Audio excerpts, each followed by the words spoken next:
En fait, la question qu'on se pose là sur le conflit judiciarisé, très probablement, on ne l'aurait pas posée au colloque précédent, parce que cette question ne se posait pas. En fait, nous avions jusqu'à présent, pas ou très très peu, de recours juridictionnels sur ces affaires de fin de vie, notamment dans le contexte de l'obstination déraisonnable. Et ce qui est très frappant pour nous, comme direction juridique de la PHP, c'est justement l'apparition soudaine, en quelques mois, d'un nombre très important de recours juridictionnels. On n'a pas encore parlé de la technique, mais il y a eu une décision du Conseil constitutionnel il y a 4 ans maintenant qui a demandé aux équipes, lorsqu'elle annonçait une décision de limitation d'arrêt de traitement, d'informer les familles sur le fait qu'elles puissent faire un recours juridictionnel. C'est peut-être ça qui est à l'origine de cette évolution, mais il y a sûrement quelque chose de plus profond derrière tout ça. En tout cas, donc, vous voyez, plus de 15 affaires en 18 mois. Pour nous, c'est tout à fait inédit. Et on a pris l'habitude nous-mêmes d'aller au tribunal administratif, au référé liberté, pour, à côté des équipes, pour expliquer pourquoi ces décisions ont été prises et qu'est-ce qui la motivait, etc. Donc, juste deux choses peut-être avant de commencer de donner la parole aux auditeurs. Ce qu'on a pu constater de notre côté, c'est que dans ces affaires, il y a une double choc, une double stupéfaction de la part des équipes lorsqu'on les rencontre, lorsqu'on en reparle pour la première fois. C'est vrai que les équipes, après, elles sont un peu rodées, ça se passe un peu différemment, mais la première fois, c'est un choc parce qu'on va leur dire, écoutez, il y a une audience demain sur une affaire que nous-mêmes, ne connaissons pas encore, et il va falloir que vous nous accompagniez au tribunal administratif et vous expliquiez pourquoi vous avez pris telle décision, puisqu'une famille la conteste, vous allez devoir vous expliquer. Ça, c'est vraiment quelque chose, je pense, qui était souvent compliqué pour une famille, enfin pour une équipe comme ça, brutalement d'être confrontée à un monde que l'équipe ne connaît pas, qui est le monde de la justice administrative. Donc, on a un effort d'explication d'abord pour dire voilà comment ça va se passer, et essayer de préparer les choses. Il faut dans ce cas-là réunir le dossier médical, il faut faire un mémoire, et quelques dizaines d'heures après, eh bien l'équipe se trouve dans une situation particulière, aux côtés d'une famille qu'elle a côtoyée parfois depuis des semaines et des mois dans un couloir ou dans un bureau médical, et là qu'on retrouve devant un juge. C'est la première chose. La seconde chose que j'ai pu voir, enfin on a pu voir collectivement autour des 15 affaires qu'on a eues successivement, c'est aussi l'incompréhension, l'utréfaction parfois aussi, le malaise professionnel peut-être des équipes qui se disent finalement, je ne comprends plus rien, la loi m'a demandé, ma déontologie médicale me demande de ne pas procéder à l'obstination déraisonnable. Or, pour nous, on est dans une obstination très déraisonnable, parce que les affaires qu'on a, c'est des affaires que les équipes considèrent comme de l'obstination très déraisonnable. Donc, il faut que je rende des comptes. Comme disait un médecin ce matin qui était confronté à cette situation, on est un centre expert et finalement, il y a dans le trio médecin, malade, proche, il y a un quatrième intervenant qui sera le juge, qui va nous dire le plus souvent, eh bien, on va sortir de cette équipe médicale, on va sortir de la procédure collégiale, on va sortir de cette procédure qui comprend également des médecins extérieurs, un ou deux médecins extérieurs à l'équipe, pour rendre des comptes, pour s'expliquer, pour que le médecin extérieur, l'expert, puisse donner un avis qui ne sera pas forcément celui de l'équipe. Je pense que c'est souvent un peu déstabilisant pour les équipes qu'on a pu rencontrer. Bon, c'est peut-être un peu ça le sujet qu'on aura dans cette quatrième session, donc sur le recours juridictionnel, le conflit judiciarisé plutôt, pardonnez-moi. 4 intervenants, 5. Tout d'abord, le professeur Weiss, docteur Jabi Kani, qui tous les deux qu'on a fini par bien connaître parce que leur affaire a été à une durée exceptionnelle sur une année. Nous expliquerons donc très concrètement comment ils ont, avec nous, surtout directement, avec le centre d'éthique clinique également, comment ils ont perçu cette affaire, comment ils l'ont dû la prendre en charge. Ensuite, Vianney Mourmand nous donnera des indications par rapport à connaissances qu'il a pu avoir des différentes situations dans lesquelles les équipes se trouvaient, de comment gérer ces situations. Je remercie Nicolas Beaulouis, du Conseil d'État, de s'être déplacé auprès de nous aujourd'hui pour nous donner finalement le point de vue du juge, peut-être, comment le juge envisage et comment il conçoit, comment lui-même il est confronté nouvellement à un nombre d'affaires importantes. Et puis Marie-France Mamzer nous peut-être fera un peu une conclusion de la table ronde, peut-être, mais en tout cas évoquera à la fois donc, un sujet qui est transversal à toute la journée, qui est le droit et l'éthique. Quelle complémentarité, quels antagonismes, en fait, quels enseignements on peut tirer effectivement de ces discussions que nous avons depuis ce matin. La parole à Emmanuel Weiss et à Michael Giavicani.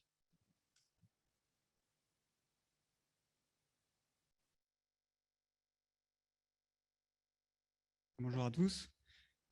On remercie les organisateurs de nous avoir donné la possibilité de partager avec vous cette histoire qui a duré un tout petit peu plus d'un an dans notre service. Et évidemment, comme ce matin, on associe évidemment tout le service des seniors animation qui a vécu avec nous cette histoire, parce que comme toujours, c'est des histoires qui sont vécues en équipe. Donc on vous raconte l'histoire de Madame C. Madame C, c'est une patiente de 76 ans qui, quand on l'a connue, était au MS1, c'est-à-dire en globalement bon état général, avec assez peu d'antécédents, et qui présentait depuis 2017 une histoire de cancer du côlon avec d'emblée des métastases hépatiques. C'est une patiente qui, entre 2017 et 2020, va avoir plusieurs chimiothérapies, plusieurs chirurgies à de multiples reprises, qui va présenter un certain nombre de récidives tumorales qui vont toujours être traitées, ce qui conduit au mois de juin 2020 à lui proposer en RCP une ablation percutanée, donc par les radiologues, d'une nouvelle récidive de ces métastases hépatiques.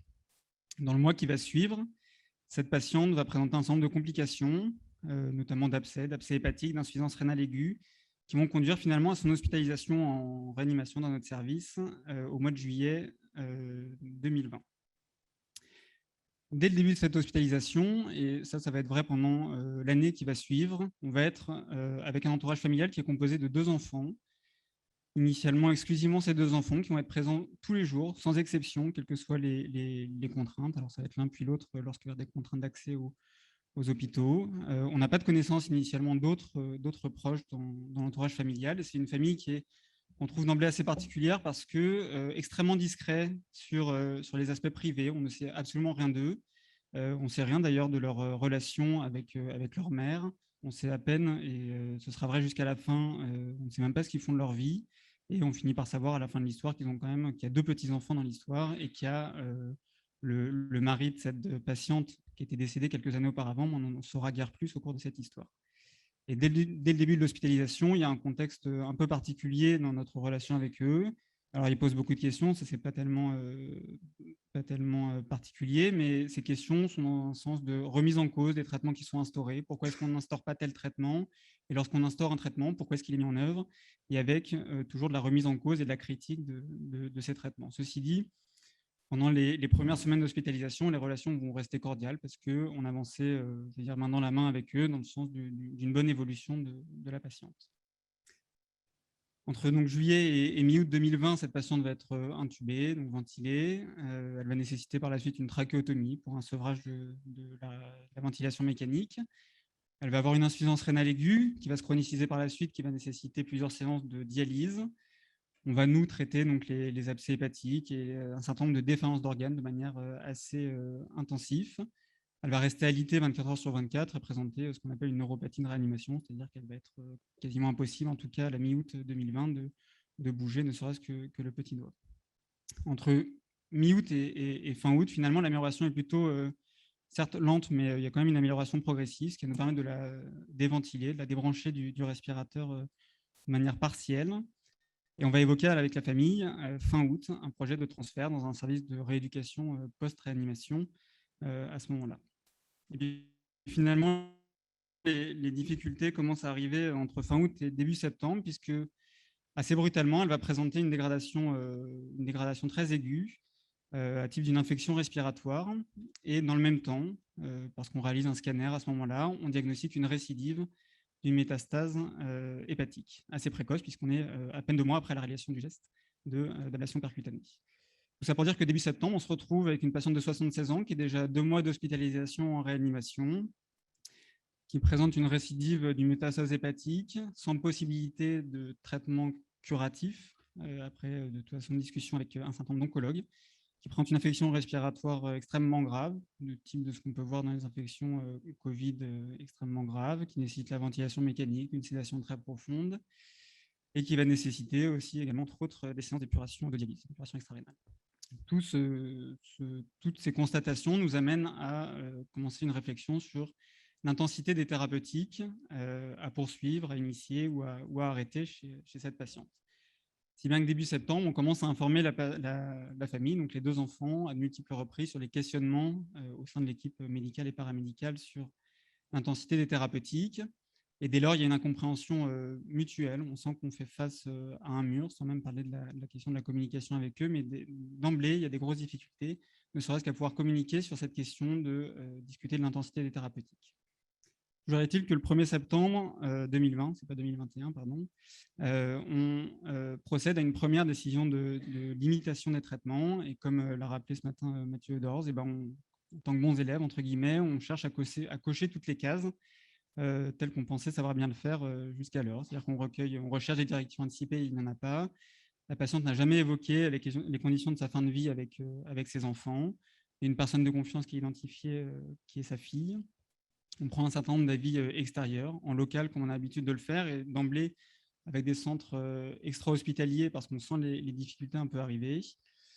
La seule case qu'on n'a peut-être pas cochée, mais on en discutera avec les jurys, c'est qu'on tient une information orale auprès de la famille de la tenue de la réunion collégiale. Mais effectivement, il n'y a pas de trace écrite dans le dossier de cette information préalable à la réunion collégiale.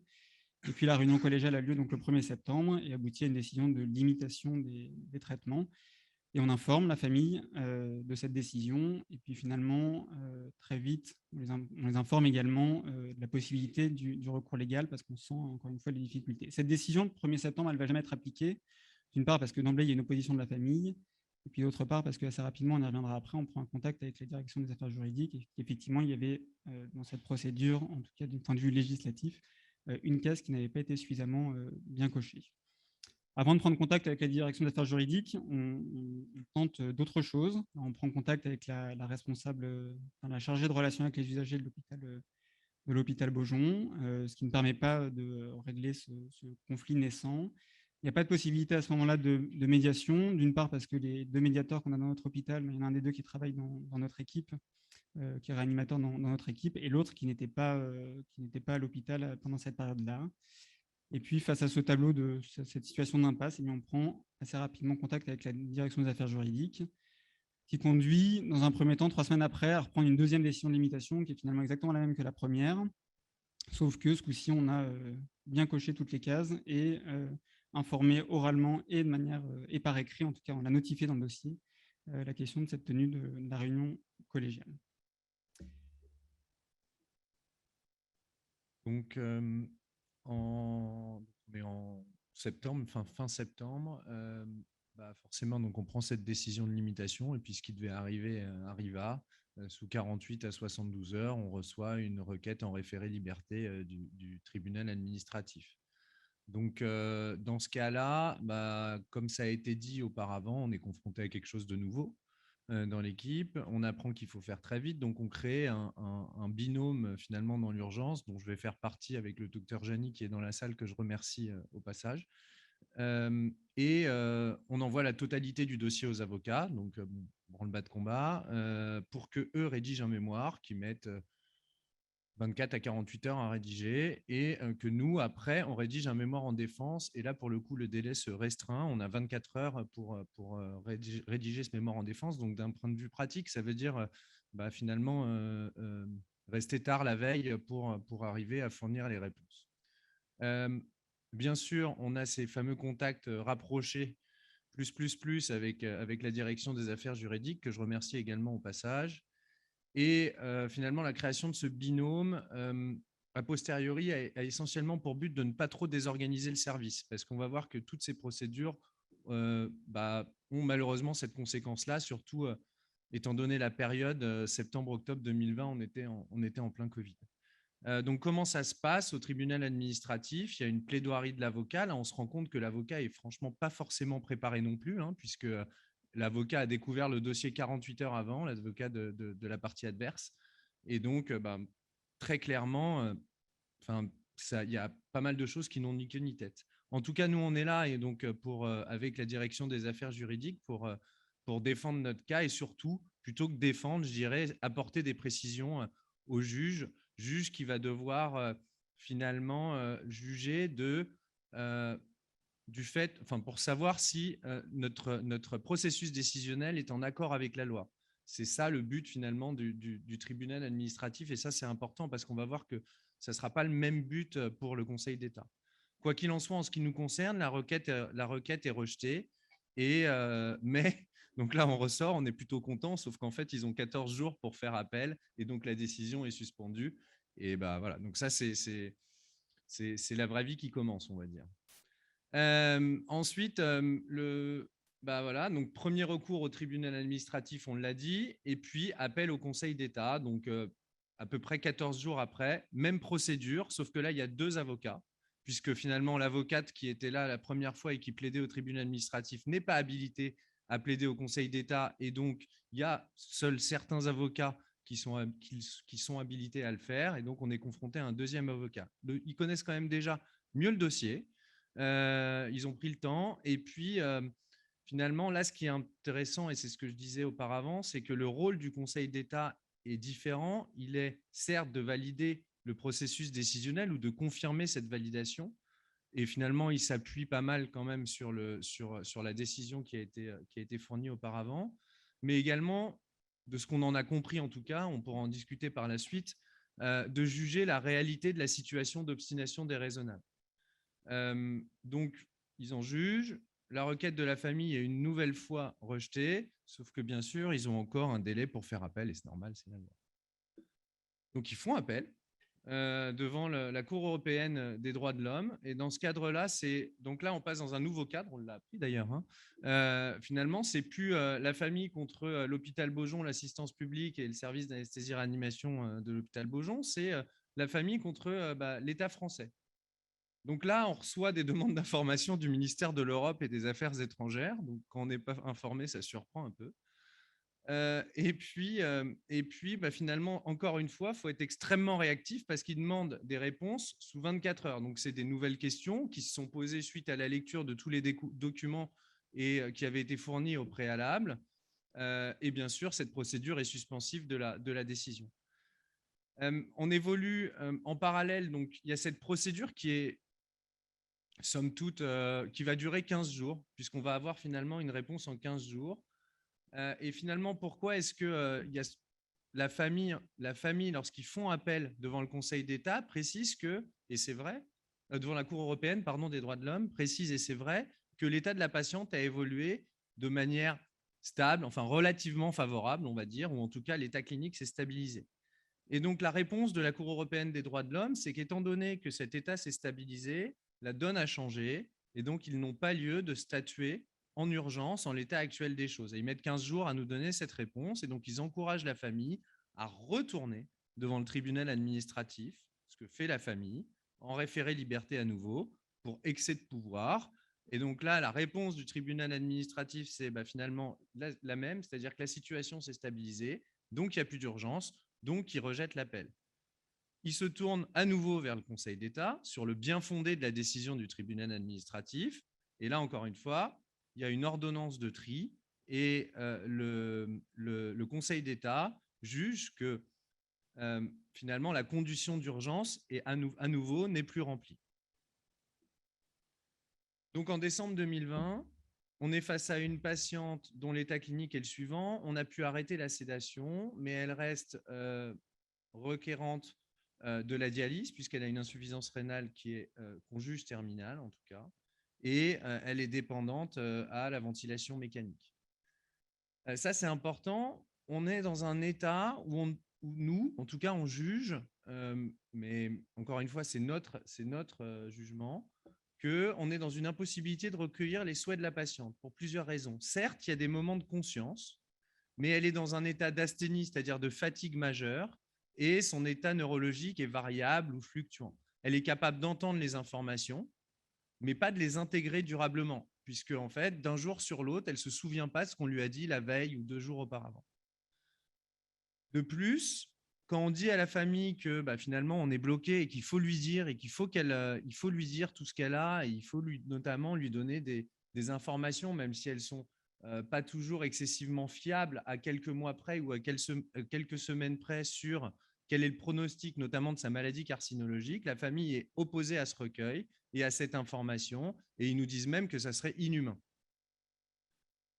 Donc là, on est bloqué. On est face également à la patiente qui, lorsqu'elle peut manifester des souhaits auprès du personnel paramédical, lors des nurses notamment, manifeste des souhaits qui sont relativement fluctuants. Dans ce cas-là, on sollicite l'intervention du centre d'éthique clinique qui vient finalement évaluer la situation dans le service, qui interroge le personnel médical, enfin interroge, je ne sais pas si on peut appeler ça interroger, mais en tout cas qui consulte le personnel médical et paramédical, ce qui leur fait du bien d'ailleurs au passage, et qui ensuite demande à voir la famille et jamais de réponse de la part de la famille.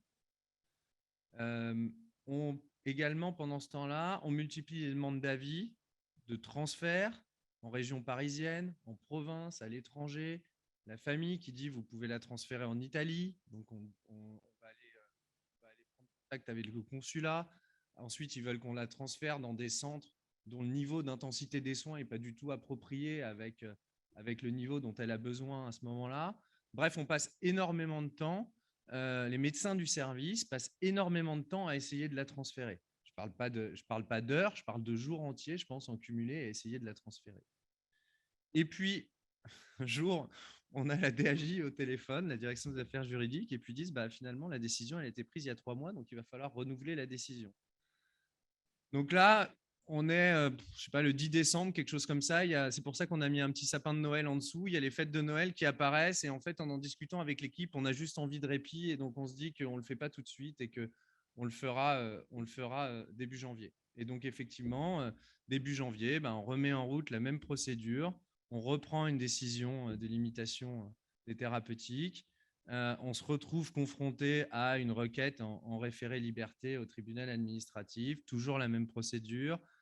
Encore une fois, il juge que notre processus décisionnel est en accord avec la loi et la décision est suspendue dans l'attente d'un éventuel appel. Voilà, donc appel qui a lieu. Donc on retourne au Conseil d'État. Et puis finalement, il faut dire ce qui est quand même. Après autant de procédures, on est pas à l'aise, mais on l'est un peu plus que la première fois en tout cas.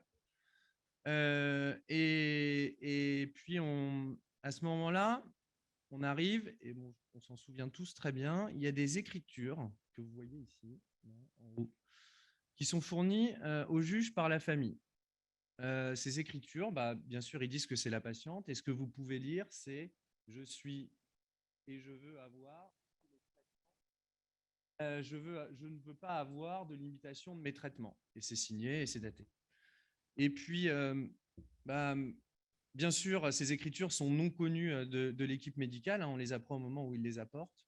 Et puis, la patiente est jugée apte à décider, pas sur les données de cette écriture, sur les données du dossier, parce que les médecins, finalement, depuis le début de la procédure, plusieurs fois par semaine, alors peut-être pas tous les jours, mais en tout cas, écrivaient très clairement tous les échanges qu'ils avaient avec la patiente, et vraiment mot pour mot.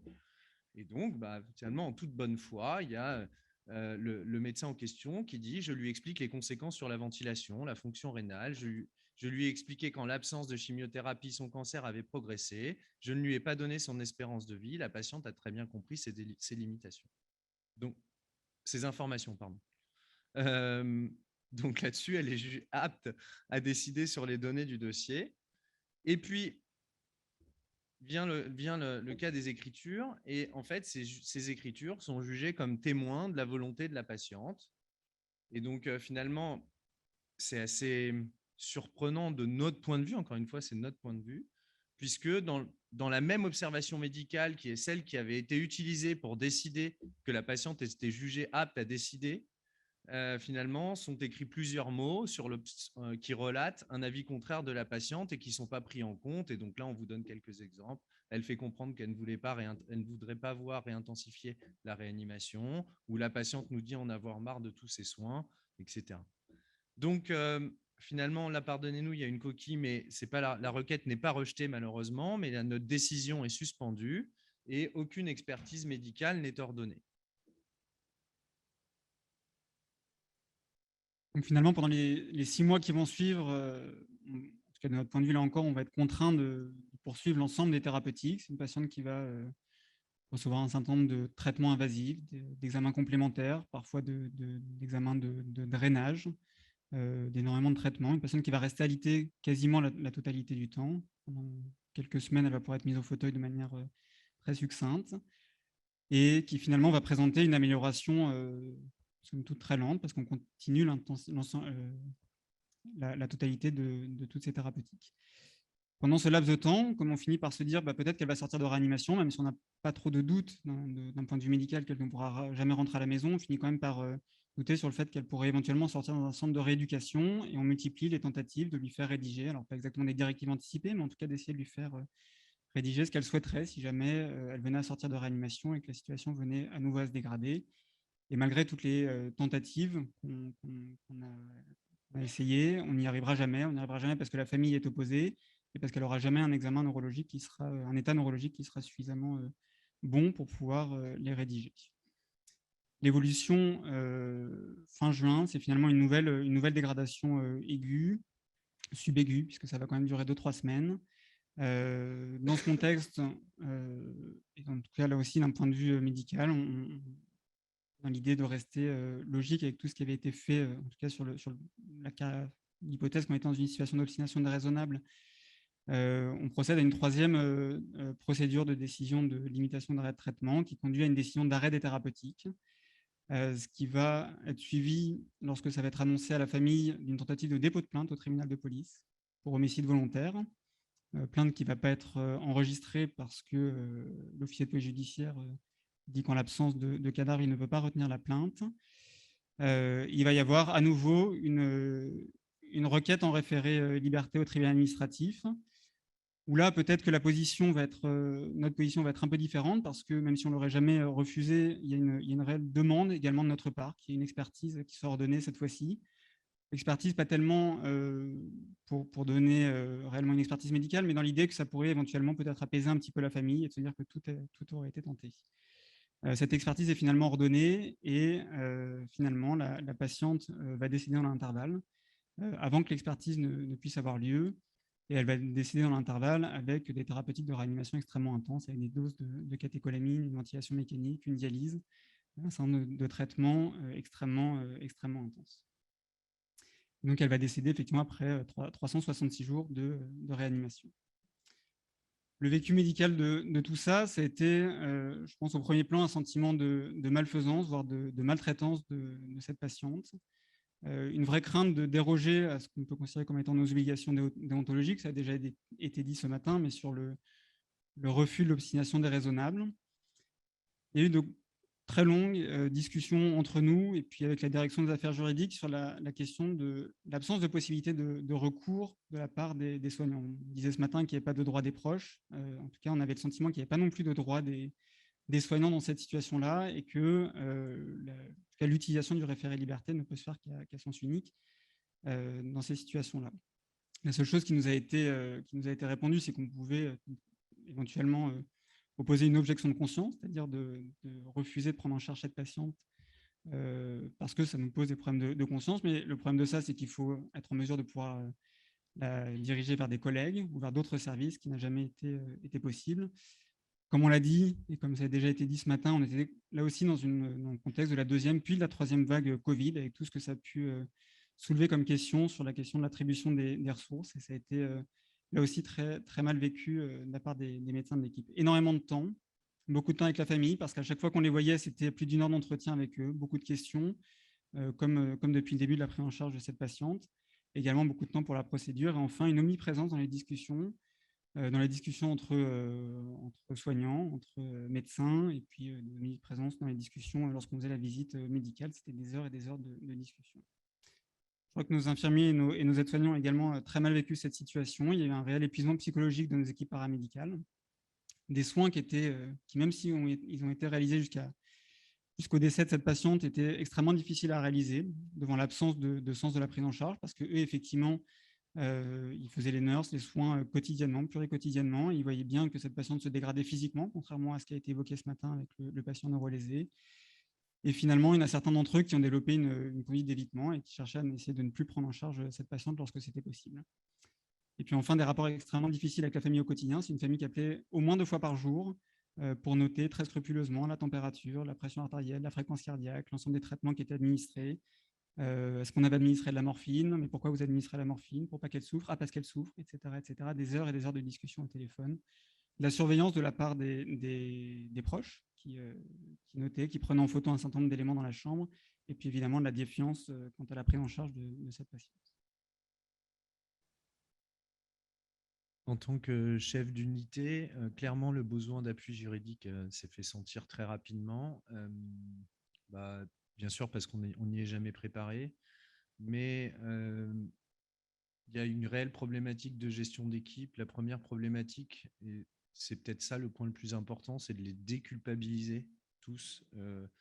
C'est-à-dire que je me revois leur dire, mais sortez-vous le cerveau de votre tête, de votre boîte crânienne, où vous êtes plus. C'est pas de votre faute si la famille est comme ça, en fait. Juste à partir d'un moment, on va faire ce qu'ils veulent. Et puis c'est comme ça, et puis on va arrêter de réfléchir. C'est assez bizarre de dire ça, mais malheureusement, il n'y a pas le choix.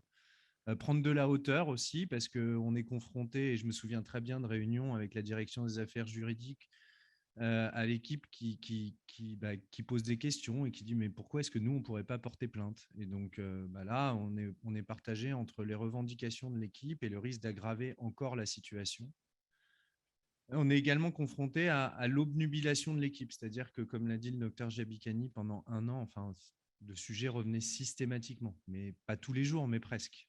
Au café le matin, c'était excessivement fréquent. Quand on faisait la visite, on s'arrêtait devant la chambre et on repartait. Bon, voilà. Et puis, a posteriori, le traumatisme est encore très présent, avec récemment un praticien hospitalier du service qui a quand même dit « ça va me faire du bien de faire autre chose », c'est-à-dire de quitter un peu la réanimation après ce que j'ai vécu pendant 1 an. On est partagé entre l'ambivalence, on est très ambivalent, c'est-à-dire qu'on est partagé entre la colère lorsqu'on est au tribunal et qu'on voit finalement, pardonnez-moi l'expression, mais son équipe se faire traîner dans la boue, alors qu'on fait tous les jours, mais pas par la famille, parce que dit la famille, parce que ça dévie forcément. Je ne parle pas du juridique, je parle de la famille, et par l'avocat qui défend. En tout cas, on le perçoit comme ça. Et puis, lorsqu'on sort systématiquement, le sentiment de tristesse, parce que la situation est quand même, in fine, la situation de cette famille était quand même excessivement triste. C'est bien sûr très chronophage, comme l'a dit le docteur Jabikani. Finalement, si on s'intéresse au recueil des volontés du patient et à l'information, c'est très complexe en réanimation parce que finalement, c'est des patients qui sont sédatés, qui sont confus, avec des directives anticipées qui sont très rarement fournies, en tout cas malheureusement à l'heure actuelle. Et donc, et en plus de ça, on est confronté à des difficultés pour recueillir de manière fiable les souhaits du patient. Le contexte est peu propice, la douleur, l'inconfort, l'urgence. Et puis, si on est en capacité de s'exprimer, finalement, on est confronté à 2 principes. D'un côté, le principe d'autonomie du patient et de l'autre côté, le principe de non-malfaisance. Alors, l'autre chose, c'est quelle place, et ça a déjà été abordé, quelle place doit-on donner à la volonté des proches? L'objectif, bien sûr, c'est l'expression de la volonté du patient, mais il y a toujours cet environnement familial qui est indispensable et qu'on sollicite en permanence pour évaluer la qualité de vie, les valeurs du patient. Mais on est confronté à une perception de l'obstination déraisonnable qui peut différer en fonction, bien sûr, elle peut être différente si on considère le patient, les proches, le médecin. Donc, que faire lorsque l'avis des proches est différent de celui du patient, lorsque ses proches s'opposent à notre décision? Et puis, la dernière réflexion, c'est sur finalement le côté juridique concernant le référé liberté. C'est le seul recours possible pour les proches actuellement. C'est bien sûr une défense juridique des droits des patients qui est indispensable pour la société, pour éviter les dérives médicales, pour garantir une défense des libertés fondamentales, c'est évident. Maintenant, c'est quand même une procédure à sens unique et c'est ce qu'on a perçu, nous, lorsqu'on a été confronté aux réactions au bout d'un certain nombre de mois de nos collègues. Et puis le rôle du juge. Ce qui est sûr, c'est qu'il doit s'assurer de la validité de la procédure d'un point de vue légal. Maintenant, sur le jugement, sur le fond et la caractérisation de l'obstination déraisonnable, on était très partagés lorsqu'on en discutait. Et puis pour finir, si c'était à refaire,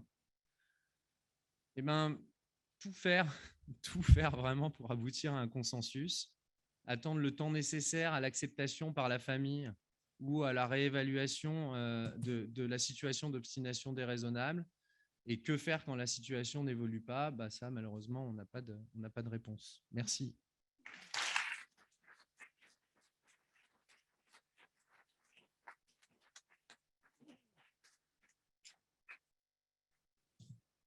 Merci à tous deux. Je vous propose de faire le tour de la table ronde maintenant parce que le temps est compté.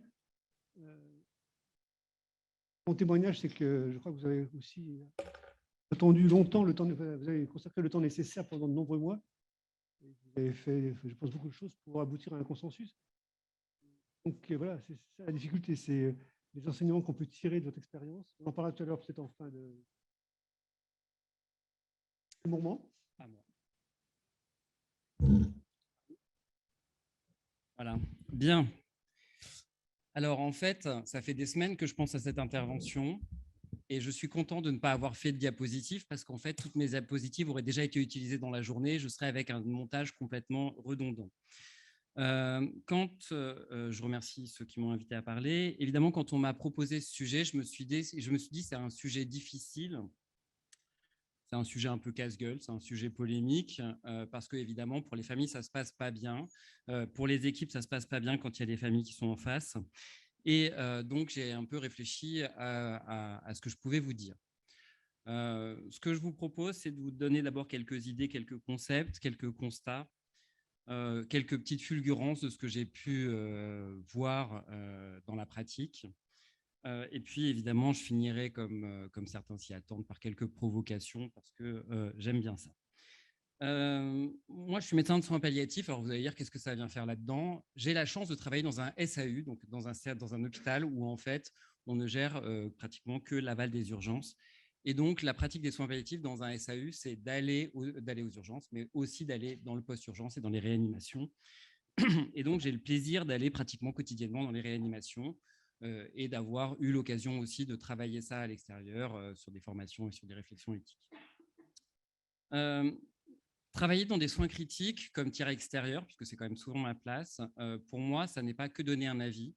Et pour moi, il s'agit de participer. Alors, on a dit, c'est le médecin qui prend la décision, qui prend la responsabilité. Moi, je suis plutôt dans une idée de co-responsabilité.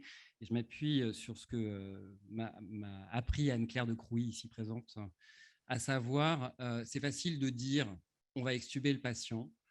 En fait, assumer cette décision, c'est pas juste dire des mots, c'est aussi y aller. Et je me souviens particulièrement d'une patiente en réanimation chirurgicale. C'est facile de dire moi je suis d'accord, on va extuber cette patiente qui n'a pas de ventilation spontanée. Mais en fait, aller assister au moment, voir la fille devant cette patiente qui voit cette mère qui finalement respire un petit peu, malgré tout, je pense que c'est important pour ne pas être dans une décision hors sol, mais dans le concret des choses. J'ai la chance dans cette position aussi d'être un témoin, c'est-à-dire que j'assiste à beaucoup de choses, j'assiste aux réflexions et je vais vous donner un petit peu ce qui ressort avec des exemples que je vais vous mettre un peu fleuris et imagés, mais pas forcément pas forcément des fleurs magnifiques. Je ne reviendrai pas sur la définition de l'obstination déraisonnable, vous l'avez eu à maintes reprises. Moi, en tout cas, la seule chose que j'ai envie de vous en dire, c'est que l'obstination déraisonnable, c'est une question de seuil. Vous l'avez bien entendu, c'est le mot que j'utilise moi. Et ce seuil, je pense que, et ce que disait Monsieur Dupont la dernière fois qu'on a parlé de ça, ce seuil, cette bonne médecine, ça s'appuie avant tout sur la collégialité et sur le fait de parler ensemble, même si, et ça, c'est Stéphane Dauger de Robert Doré qui m'a dit ça, oui, en fait, c'est quand même, malgré tout, on prend une décision. C'est une nouvelle forme de paternalisme, c'est-à-dire c'est un paternalisme collégial, mais ça reste malgré tout un paternalisme. Alors, la place de la famille dans la décision, c'est le sujet de la journée, en tout cas ça a été abordé. Alors évidemment, à défaut, bien sûr, le témoignage de la personne de confiance ou à défaut la famille ou les proches, ça c'est le monde idéal, mais on a bien compris que tout ça n'existe pas beaucoup. Moi, ce que je constate dans l'hôpital, c'est plutôt un pouvoir délégué. Vous savez, ce fameux nous avons réfléchi ensemble, nous avons fait une procédure collégiale et nous sommes arrivés à la décision, on pourra parler de la façon dont on formule les choses, mais grosso modo, on ne va pas réanimer ou on ne va pas intuber, etc. Et là, jusque-là, tout va bien. Et on arrive au moment où tout se casse la gueule. Est-ce que vous êtes d'accord? C'est-à-dire, grosso modo, on a décidé, mais c'est quand même vous qui décidez. Le deuxième concept que j'aime bien aborder, ça c'est, j'ai une fulgurance aussi sur ça, c'est la personne de pouvoir autodésignée. C'est-à-dire qu'on n'arrête pas de parler de personnes de confiance désignées par le patient. En réalité, ce que vous voyez à l'hôpital, c'est l'information sujet de mon père, c'est passe par moi et c'est moi qui décide. Vous l'avez sûrement déjà vu, c'est-à-dire finalement, il y a quelqu'un dans l'entourage du patient qui se désigne comme décideur. Et en tout cas, vous savez, ce fameux truc, là, on en a un petit peu parlé tout à l'heure, dites pas à ma mère qu'elle a un cancer, ça va la tuer. Super. En fait, on lui enlève toute possibilité d'autonomie. Hein. Et puis, alors, vous avez aussi un autre truc hyper intéressant, celui-là, je l'ai adoré. Pour ma mère, je veux de l'obstination déraisonnable. Il faut que je trouve un traitement inutile, disproportionné, qui n'a comme seul effet que le maintien artificiel de la vie. En fait, mec, tu as des problèmes avec ta mère, tu les règles, mais ne me demande pas d'être ton médiateur. J'en arrive à la suite. Ce dont on parle aujourd'hui, c'est évidemment ce pouvoir procédural, ce référé liberté, ce recours suspensif. Vous avez bien entendu, on ne rentre pas. Mais enfin, ce qui est important à retenir, c'est que finalement, ça impose à une équipe de perpétuer ce qui est une obstination déraisonnable, ce que l'équipe estime être de l'obstination déraisonnable. Et ça pose question. Alors, je ne reviendrai pas sur l'histoire que Mathieu Ledors et Alexandre Nubaza a racontée ce matin. C'est une des histoires qu'on a eues à la Lariboisière. On en a malheureusement d'autres. Mais en fait, en travaillant cette présentation, je me posais des questions et je réfléchissais. Et puis, j'en discute avec un de mes copains qui est avocat et je lui dis comment est-ce qu'on peut formuler ça. Et en fait, lui m'a dit, donc c'est Benjamin Pichot qui est avocat et qui me dit en fait, on pourrait appeler ça un préjudice d'obstination déraisonnable. Et j'ai trouvé que le mot préjudice me plaisait beaucoup. Et donc, j'ai décidé de vous parler du préjudice de l'obstination déraisonnable et puis après des stratégies qu'il y a autour de ça. Alors, le préjudice d'obstination déraisonnable, puisque je dois vous parler des équipes, je vais vous parler des équipes. Alors, première chose, ça c'est un élément extrêmement important pour moi, le lanceur d'alerte de l'obstination déraisonnable, c'est les paramédicaux, c'est les infirmières, c'est les kinés, c'est ceux qui sont le plus auprès du patient et c'est les lanceurs d'alerte. Il faut faire très attention. Moi, je développe une théorie comme quoi, dès qu'une infirmière ou dès qu'un paramédical dit « est-ce que ça ne serait pas de l'obstination déraisonnable ?» ça veut dire qu'il faut se poser pour en discuter, contrairement à ce que propose la loi, puisque la loi, elle dit « le médecin, la personne de confiance, la famille peuvent demander la réalisation d'une procédure collégiale. » Et c'est marrant, la loi ne parle pas de l'équipe de soins, ce qui est, à mon avis, dommage. Tout ça, hein, c'est des petits messages subliminaux que je vous lance. Hein. Donc, pour une équipe, alors là, je rentre dans l'équipe soignante d'une façon un peu générale. On l'a dit, on l'a vu, je le répète. Évidemment, comment trouver du sens à perpétuer ce soin qui est perçu comme une obstination déraisonnable, ce truc de on n'a pas envie d'y aller, pourvu que ce soit l'autre qui y aille, à quoi ça sert, donc tout ça qui amène à cet épuisement professionnel, mais ça a déjà été largement développé. Je pense qu'il faut aussi avoir en tête cette agression que vit l'équipe au quotidien dans ces histoires-là.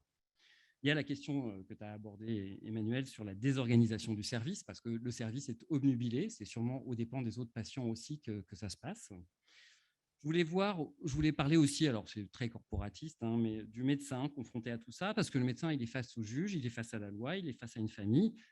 Tu l'as dit, c'est extrêmement chronophage, hein, ça prend un temps fou, et c'est une demi-journée, une journée par semaine. C'est une atteinte dans sa probité. Je pense qu'il ne faut pas le négliger, ce n'est pas anodin. Je pense qu'il y a quelque chose d'important. On accuse le médecin de faire l'inverse de ce que sont ses valeurs. C'est-à-dire qu'en fait, à un moment, on accuse le médecin, enfin, je veux dire, on est tous soignants dans la salle pratiquement, on est tous dans une volonté de faire le mieux pour le patient et on nous accuse du pire. Et je pense que ça n'est pas anodin et je pense qu'on ne peut pas laisser glisser ça. Il y a des accusations qui sont portées. On est accusé, on est insulté. Enfin, il y a quand même un moment où moi j'ai entendu, mais vous êtes des nazis, c'est quand même grave. On est menacé. Il y a vraiment des choses difficiles dans le quotidien de tout ça. Moi, je me souviens, il y a une famille aussi qui m'a dit, alors là, je n'étais pas en réa, qui me dit « Vous avez condamné ma mère », comme si j'avais le pouvoir de condamner qui que ce soit et comme si j'avais envie de condamner. Enfin, en tout cas, c'est sûrement contre mes valeurs de soin. Je pense qu'il ne faut pas négliger ce que tu disais aussi, c'est la confrontation aux juges, aux avocats, aux machins, c'est pas anodin. Et en fait, je pensais à ça pendant que tu parlais, on ne parle plus de famille, on parle de partie adverse. C'est pas anodin. C'est pas anodin pour la suite aussi. Comment est-ce qu'on va percevoir les autres familles? Et puis, voilà, il y a la question, alors ça c'est spécial dédicace pour Marie Citrini, il y a la question pour l'institution. L'institution, c'est est-ce qu'il n'y a pas d'autre place? Est-ce que ça ne prend pas la place de quelqu'un? Alors évidemment, ça c'est en dehors de la période Covid, c'est une légende urbaine que ça prend la place de quelqu'un d'autre. Mais en attendant, effectivement, c'est une place de réanimation occupée, et je suis désolé de le dire parce que ce n'est vraiment pas ma pensée première, c'est aussi un coût. Quelqu'un qui est pendant 6 mois dans un lit en réanimation, ça a un coût. Alors si c'est autre chose qu'une obstination déraisonnable, ça ne se discute même pas, mais derrière ça, ça a un coût. Alors là, je vous parle des soignants puisque c'était le thème. N'oublions pas la famille qui vit ça. Dans l'histoire de ce matin de la Réa, il y a 2 filles qui sont presque majeures qui, pendant 6 mois, vont assister à la survie de leur père contre leur volonté. Ce n'est pas anodin. Et puis, bien entendu, on s'appuie. J'ai l'impression de prêcher, là, je suis désolé. Et bien entendu, la personne pour qui c'est le plus important, c'est le patient, à qui on fait subir ce temps, à qui on inflige ces soins et ces traitements pour prolonger les choses. Alors, je vais un peu vite maintenant. Alors, ça, c'était pour vous faire le constat, c'est magnifique, ça a été fait toute la journée. Alors, je voulais vous parler de quelques stratégies qui ont été, que je vois apparaître. Là, c'est mon rôle de témoin. Alors, il y a une première stratégie que je trouve à la fois naturelle et à la fois inquiétante. C'est un retour vers une réflexion strictement médicale. C'est-à-dire, finalement, on arrête de se poser des questions, on suit les évidences et on fait de la médecine et on dit ça, il n'y a pas besoin de discuter, ce n'est pas de l'éthique. Et ça, je pense que malgré tout, ça peut être une dérive sur quelque chose qui devient en dehors de la réflexion. Deuxième remarque, ce qui aujourd'hui permet de prendre en réanimation un certain nombre de patients qu'on ne prenait pas avant, c'est la notion de réanimation d'attente. C'est-à-dire qu'on se dit, ça laisse le temps de faire le point. Sauf que quand la réanimation d'attente se transforme en attente de jugement, ça devient beaucoup plus compliqué et ça va sûrement restreindre l'accès de la réanimation pour ces patients-là. Troisième chose, je vais appeler ça la stratégie du beau gosse. Alors, si j'appelle ça la stratégie du beau gosse, c'est parce que celui qui l'a pensé à l'hôpital, c'en est un. Chaque fois que vous parlez de lui dans l'hôpital, vous voyez des cœurs qui se dessinent dans les pupilles.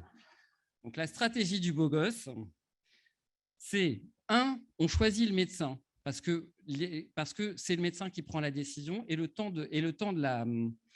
du jugement du référé liberté de la Cour européenne, etc. Si le médecin gentil c'est un chef de clinique, il va changer et en fait, on reprend tout à zéro. Donc ça, c'est la première chose. Donc dans la stratégie du beau gosse, on choisit le médecin. 2, première étape, on limite les traitements.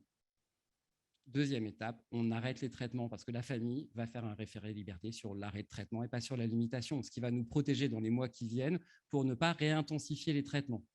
Donc ça, c'est ce que j'appelle la stratégie du beau gosse. J'espère qu'elle aura une postérité. Deuxième, presque, ah oui, c'est ça, dans les stratégies aussi, il y a la stratégie de Benjamin. Alors, je peux vous dire que c'est la stratégie de Benjamin parce que dans notre réanimation, on a tellement de Benjamin que de toute façon, vous ne saurez pas lequel c'est. Et la stratégie du Benjamin, c'est la prochaine fois, je vous le fais un peu à la version, c'est pas lui qui parle, c'est moi dans mes mots à moi un peu grossiers, la prochaine fois, on ne se fera pas chier, on lui mettra une traque, une caspostomie et on l'enverra ailleurs et on se réglera, on n'aura pas le problème. Donc, les SRPR acquiescent en disant, oui, c'est nous qui les récupérons. Sauf que, bien évidemment, ce fameux Benjamin, quand il dit ça, il dit « c'est pas satisfaisant parce que moi, j'ai pas envie de faire cette médecine-là ». Et c'est pas satisfaisant aussi pour le patient parce qu'on n'a pas envie de le laisser dans cette situation qui relève de l'obstination déraisonnable. Je vais conclure. Mon propos n'est évidemment pas de remettre en question la notion de référé liberté. Le référé liberté, il est extrêmement important parce qu'il nous protège de l'équipe de fous furieux qui veut tout arrêter beaucoup trop tôt. Et on sait bien que, malheureusement, je me suis laissé dire que certaines équipes étaient comme ça. Mon propos est plutôt autour de dire sortons de de l'angélisme. Et en fait, il y avait mon premier patron, enfin mon deuxième patron de soins palliatifs, qui avait une phrase clé que je vais vous dire. Mourir n'empêche pas d'être con. D'être con. Et en fait, avoir son proche qui meurt n'empêche pas d'être con. Donc, vous allez dire, qu'est-ce qu'il raconte, celui-là? Mon raisonnement est celui-ci. Le référé liberté, quand une personne fait un référé liberté, en fait, il attaque ce qu'il a fait chez vous, mais en fait, il n'engage aucune responsabilité. C'est-à-dire que derrière ça, il va avoir tout ce préjudice dont je vous parle auprès des équipes, auprès des médecins, auprès des familles, auprès des patients. Il y a ce préjudice. Je vais retourner voir mon orthophoniste.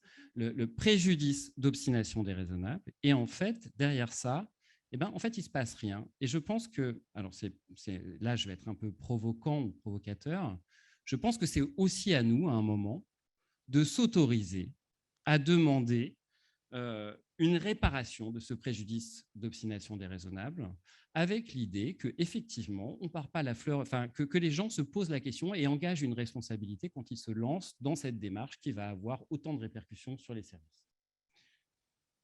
Voilà, halte à l'impunité. Ah mais j'ai pas fini. J'ai pas fini, non, j'avais gardé 2 trucs en tête. J'ai connaissance de très peu d'affaires jugées sur le préjudice d'obstination déraisonnable. Et je voulais quand même revenir sur 2 choses qui ont déjà été dites aujourd'hui, qui pour moi sont quand même des messages qu'il faut faire passer un peu partout. La première chose, c'est qu'il faut... alors peut-être c'est complètement hors sujet, mais c'est pas grave. Il ne faut pas avoir peur des familles des patients quand on va les voir, parce qu'on voit souvent des familles qui sont réputées casse-pieds. En fait, tout le monde, vous savez, tout le monde, on est déjà sur comme ça les griffes dehors quand on va les voir, et ça n'arrange pas la communication. Et puis, il faut faire attention aux erreurs de communication. Ça a été abordé ce matin. On peut faire un listing de tout ce qu'on ne fera pas. C'est super, mais ça n'aide pas. Et je pense que le listing déjà de tout ce qu'on va faire et de tout le soin qu'on va apporter aux patients, c'est quand même quelque chose qui permettra plus facilement une communication derrière. Voilà, maintenant vous pouvez applaudir. Merci.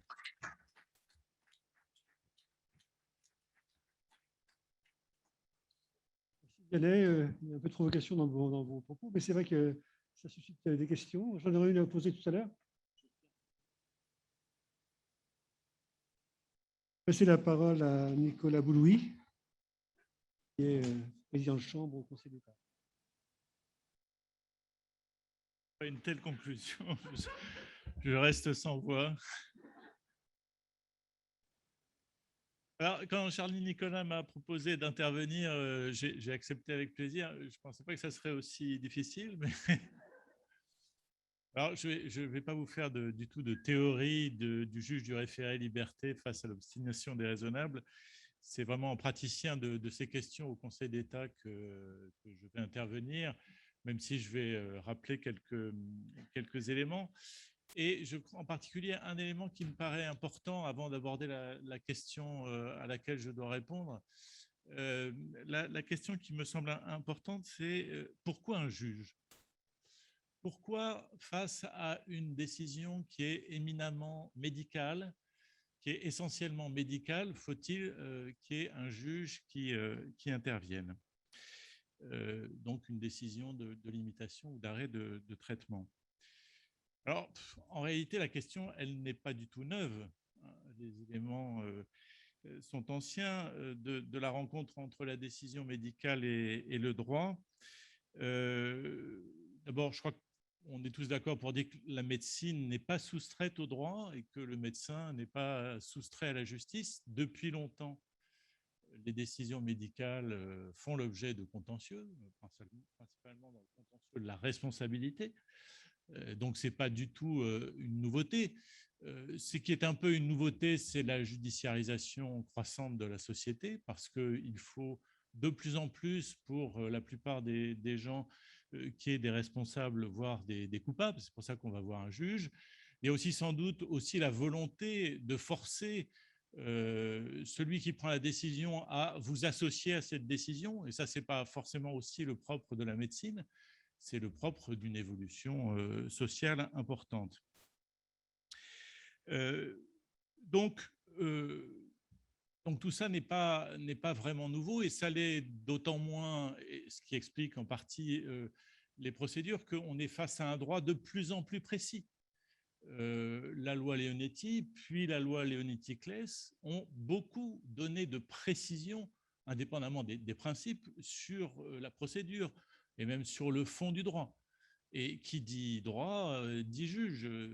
Donc, l'intervention du juge, elle s'explique. Peut-être qu'elle ne se justifie pas, mais en tout cas, elle s'explique. Alors, il se trouve qu'en plus, ici, enfin depuis un certain temps, depuis 2000, donc ça fait 21 ans, il y a dans l'ordre administratif, puisqu'on ne parle que de l'ordre administratif ici, puisqu'on parle de décisions prises dans un cadre public, il y a un juge qui s'appelle le juge des référés liberté. C'est une nouveauté. Avant, le juge était lent, maintenant il est de plus en plus rapide. Donc on a trouvé un juge du référé liberté. Son champ d'intervention sont les libertés fondamentales et la loi dit que, je la cite, il peut prendre toute mesure nécessaire à la sauvegarde d'une liberté à laquelle il aurait été porté une atteinte grave et manifestement illégale. Et en principe, ce juge se prononce dans les 48 heures. Ce n'est pas toujours le cas, hein. Ça peut être plusieurs semaines, on va en parler. Donc, ça donne une apparence de toute puissance qui a d'ailleurs été fortement éprouvée en cette période de Covid où on a cru que le juge pouvait absolument tout faire à la place du gouvernement, du Parlement et des médecins, mais évidemment, ce n'est pas le cas. Et il se trouve qu'avant l'affaire Lambert, le Conseil d'État avait déjà jugé que le droit à la vie était une liberté fondamentale. Donc la conjonction de tout ça fait qu'on a un juge des référés liberté qui va pouvoir être saisi de ces questions de décision relatives à la limitation ou l'arrêt de traitement et d'obstination déraisonnable. Ce qui change fondamentalement par rapport à ce que l'on connaissait de la rencontre entre le droit et la médecine, c'est que, comme il intervient vite, le juge intervient au moment de la décision, voire parfois avant la décision, alors qu'avant, il intervenait après, pour dire « Ah bah, il est mort, qui est responsable ?» Voilà, c'est ça qui change. Alors, effectivement, c'est important, mais d'une certaine manière, le juge lui-même n'y peut rien. C'est le législateur qui l'a voulu. Donc, on peut discuter de la légitimité de son intervention, mais lui-même ne peut pas la remettre en cause. Et d'ailleurs, dans les deux décisions qui ont vraiment marqué la jurisprudence du Conseil d'État à propos de l'affaire Lambert, le Conseil d'État était conscient de cette question, puisqu'il dit qu'il appartient au juge des référés d'exercer ses pouvoirs de manière particulière. Donc, il y a une forme de réserve par rapport à cette innovation qui est une intervention au moment contemporain de la décision. Et il dit en procédant à la conciliation des libertés fondamentales que sont le droit au respect de la vie, le droit du patient de consentir à un traitement médical et de ne pas subir un traitement qui serait le résultat d'une obstination déraisonnable. Et on a vu au moment de la loi, de la deuxième loi, celle de 2016, un parlementaire dire « mais il faut pas qu'il y ait de juge ». Et le Parlement a confirmé, non seulement le Parlement a confirmé, mais le Conseil constitutionnel, saisi d'une question prioritaire de constitutionnalité contre la loi Claes-Leonetti, a dit, on y reviendra, non, il faut premièrement que la décision soit notifiée pour que ceux qui ont intérêt à agir puissent agir, et deuxièmement, qu'il y ait, ce qui est le cas avec le référé liberté, une voie de recours efficace. C'est-à-dire qu'évidemment, si vous intervenez 3 ou 4 mois après la décision, c'est trop tard. Donc, voilà pour ce qui est de la réponse à la question qui ne m'est pas posée, mais que je voulais exposer, qui est pourquoi un juge ? Chacun, moi j'ai mon opinion là-dessus, mais je ne vous la donnerai pas forcément, parce que moi je suis serviteur de la loi, et la loi telle qu'elle a été votée.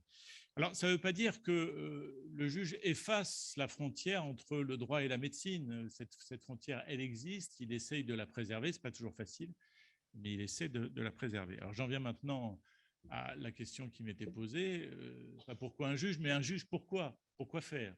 Pourquoi faire ?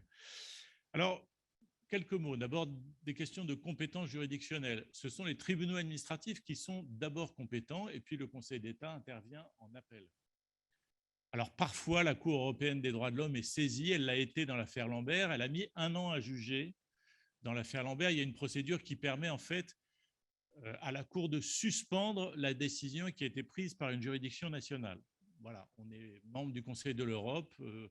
On a adhéré il y a maintenant 61 ans. Quand on a adhéré, on ne pensait pas forcément que ça se passerait comme ça, mais voilà. Donc, on est soumis au contrôle de la Cour européenne des droits de l'homme. Dans l'affaire de Madame C, ça a été beaucoup plus rapide, puisque le juge a considéré qu'il y avait, d'une certaine manière, pas urgence. Donc, il a renvoyé aux juridictions nationales, mais ça peut durer plus longtemps.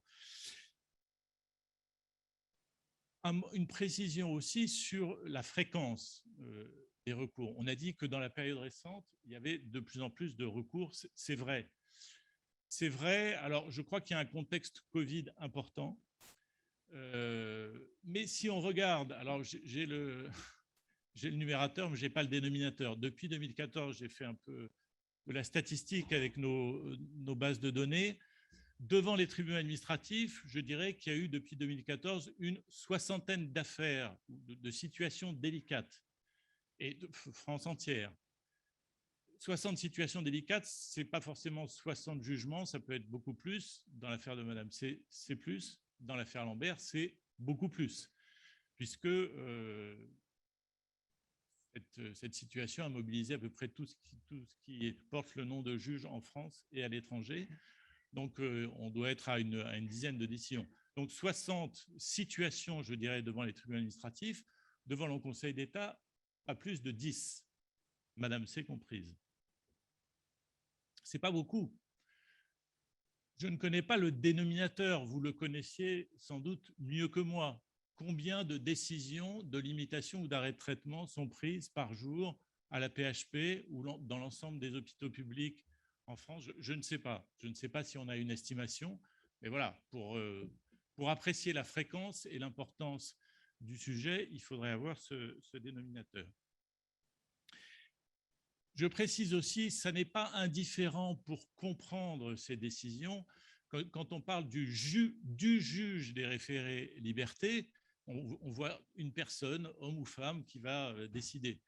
Il y a eu une confrontation, donc vous pourriez en parler. Le juge des référés, ce sont bien souvent plusieurs juges, parce que nous décidons souvent, que ce soit dans un tribunal administratif ou au Conseil d'État de manière collégiale, à 3 juges.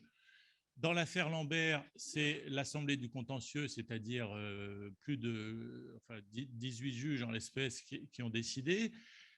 Et s'ajoute à ça ce qu'on appelle la collégialité de couloir, que vous pratiquez aussi, c'est-à-dire que quand un juge a une affaire, même s'ils sont 3, ils vont discuter avec les collègues. Donc, ça n'est pas le juge des référés liberté, mais très souvent des juges. Si je prends toujours mes statistiques, dans les 10 situations que le Conseil d'État a connues, il y en a plus de la moitié pour lesquelles la décision a été collégiale. Alors, les juges ne sont pas spécialisés, mais c'est vrai qu'à partir du moment où on a investi dans ce domaine pour comprendre à la fois les dispositions législatives et réglementaires, la jurisprudence, les situations, on a tendance à faire appel aux mêmes juges. Il n'y a pas de règles. Et puis, alors, dernier élément de procédure, l'audience pour nous, alors il y a les mémoires qui sont rédigées très vite parfois, l'audience pour nous est fondamentale. C'est-à-dire qu'un juge des référés, c'est un juge qui va audiencer une affaire la plupart du temps. Alors, il peut rejeter sans audience, mais ça, c'est vraiment l'exception. Il va audiencer une affaire, il va avoir en face de lui la famille, l'équipe médicale, leurs avocats, et il veut comprendre.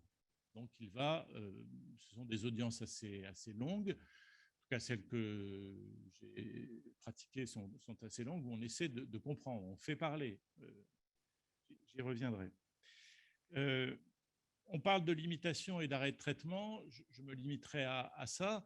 Le référé liberté a parfois été utilisé pour essayer de faire prescrire un traitement.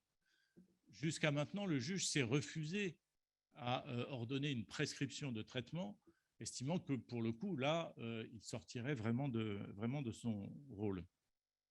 Alors, sur les limitations et les arrêts de traitement, le cadre législatif et réglementaire, je ne vais pas vous le rappeler. Son interprétation, son application, elle découle principalement, et c'est un des mérites de ces 2 décisions dans l'affaire Lambert, elle coule principalement de ces deux décisions. Alors, dans l'affaire Lambert, il y a eu une première décision du tribunal administratif, et puis le Conseil d'État a été saisi en appel. Dans sa plus haute formation, il a décidé d'une part d'ordonner une expertise et d'autre part de faire appel à ce qu'on appelle des amicus curiae, amici curiae, c'est-à-dire des personnes susceptibles de l'éclairer par ailleurs. Et puis quelques mois plus tard, au vu de ces consultations et de l'expertise, il a rendu sa décision qui a été, dans les heures qui ont suivi, sont rendues, suspendue par la Cour européenne des droits de l'homme. Mais le Conseil d'État avait validé le rejet d'une partie de la famille Lambert contre la décision, enfin de la demande contre la décision d'arrêt des traitements. Alors, qu'est-ce qu'on tire de cette jurisprudence? D'abord, que le Conseil d'État dit que le médecin en charge doit se fonder sur un ensemble d'éléments médicaux et non médicaux pour prendre sa décision, et dont il dit que le poids respectif ne peut être prédéterminé des circonstances particulières à chaque patient. Et ces éléments doivent couvrir une période relativement longue, dit le juge. Autrement dit, il faut avoir suffisamment de matière sur suffisamment de temps pour prendre la décision de limitation ou d'arrêt. Le Conseil d'État a ajouté que le médecin doit évidemment apporter une importance toute particulière à la volonté que le patient peut avoir, le cas échéant, antérieurement exprimée. La loi Claes-Leonetti a insisté sur ce point avec une hiérarchie, le patient, la personne de confiance et les proches et la famille. Et postérieurement, on a ajouté que pour constater que finalement le médecin n'a pas cherché une forme de consensus, ce que dit l'affaire Lambert, donc l'ordonnance ajoute que si ça n'a pas été le cas, que la famille doit avoir été mise en situation de comprendre pour émettre un avis. Donc la responsabilité du médecin et de l'équipe, c'est aussi d'expliquer pour le juge, donc de faire comprendre. Alors, je n'insiste pas sur le fait que c'était la décision Lambert qui avait dit que la hydratation et l'alimentation étaient des traitements au sens de la loi. Ça a été confirmé par la loi Claes-Leonetti. En fait, de cette jurisprudence, il ressort que le juge va s'assurer du respect de deux choses: le respect de la procédure et l'existence d'une obstination déraisonnable. Alors là, je m'inscris un peu en contre de ce qui a été dit tout à l'heure. Ce n'est pas le Conseil d'État tout seul qui, du point de savoir s'il y a obstination déraisonnable ou pas, le tribunal administratif peut le faire. Il se trouve qu'à ma connaissance, le juge n'a jamais décidé seul qu'il n'y avait pas obstination déraisonnable. Il l'a toujours fait à la suite d'expertises. Et d'une certaine manière, je reviens sur ce que je disais tout à l'heure, si la nouveauté profonde du référé liberté, c'est la possibilité d'intervenir au moment de la décision, voire parfois avant la décision, du point de vue des méthodes, il n'y a pas grand-chose de changé. Quand vous avez des questions de responsabilité hospitalière parce que perte de chance, parce que dommages sans rapport avec ce qu'on attendait de l'opération, assez souvent la confrontation entre des points de vue médicaux avec une expertise. Autrement dit, le juge ne décide pas tout seul, il va provoquer une expertise pour confronter les points de vue médicaux et voir finalement s'il y a une faute, ici une obstination déraisonnable, mais une faute par le passé. Et donc, dans un nombre de cas très significatifs, les tribunaux administratifs ou le Conseil d'État ordonnent soit une évaluation, soit une expertise ou une mesure d'instruction, parce que le sentiment qu'il a, souvent, j'y reviendrai, c'est une forme d'incompréhension, de rupture du lien de confiance qu'on nous a montré tout à l'heure. Je cite une ordonnance. Le juge a pu ordonner qu'une nouvelle évaluation soit faite, d'entendre la famille à l'issue des examens et de répondre à ses interrogations sur l'interprétation que l'on peut donner au vu des résultats résultat de l'évaluation des réactions du patient à des stimuli qu'elle a constatés. Très souvent, dans ces affaires-là, il y a des divergences. Oui, mais je l'ai vu quand j'entrais dans la chambre, il me suivait des yeux. Et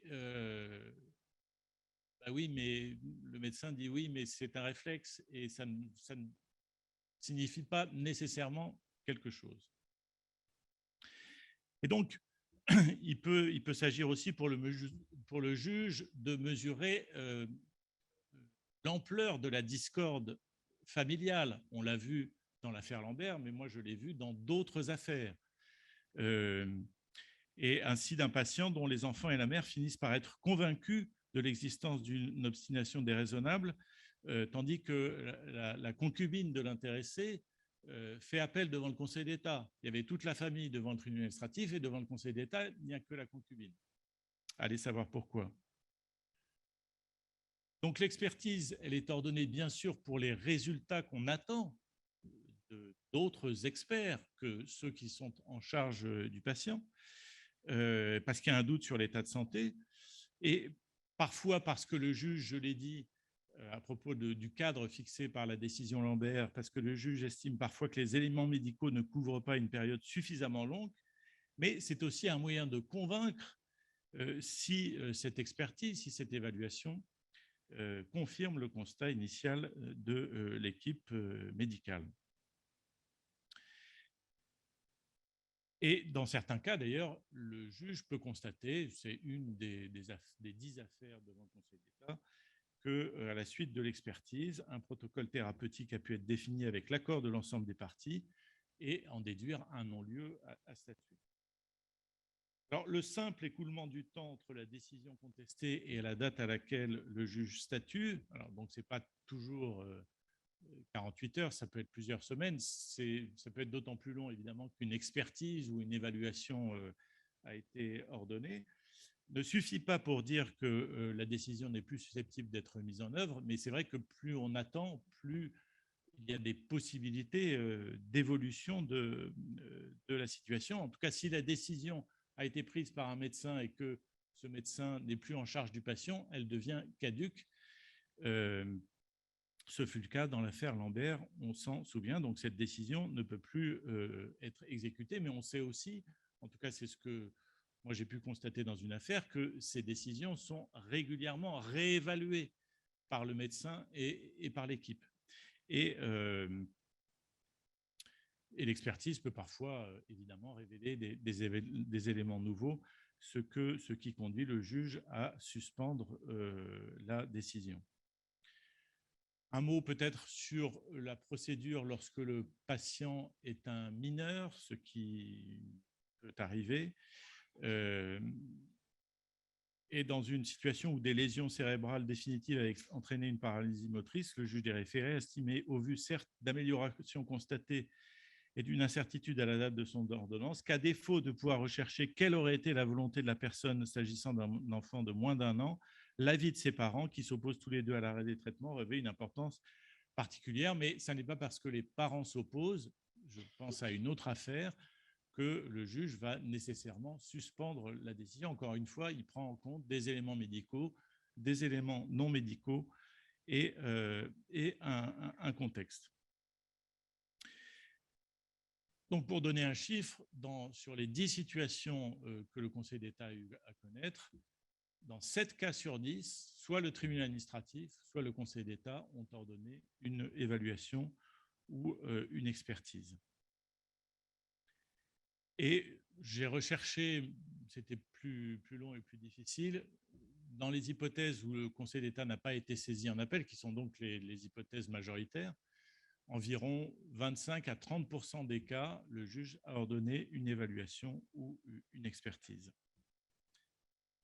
Alors, s'agissant des décisions de limitation de traitement, c'est posé au juge une question particulière, encore plus délicate que les précédentes, c'est qu'une décision de limitation de traitement, vous la prenez, mais on ne sait pas quand elle est exécutée, alors qu'une décision d'arrêt de traitement, quand on la prend, alors on a vu que ça pouvait prendre un peu de temps pour la mettre en œuvre, mais une décision de limitation de traitement, c'est-à-dire je ne ferai pas cela si, eh bien, quand la condition arrive, ça peut être dans une semaine, mais ça peut être 6 mois plus tard. Donc, on a essayé de construire un système dans lequel il faut que la décision, et encore une fois, je pense que c'est toujours le cas, il faut que la décision soit régulièrement réévaluée, pas nécessairement avec une procédure collégiale, mais réévaluée au bout d'un certain temps pour offrir des possibilités.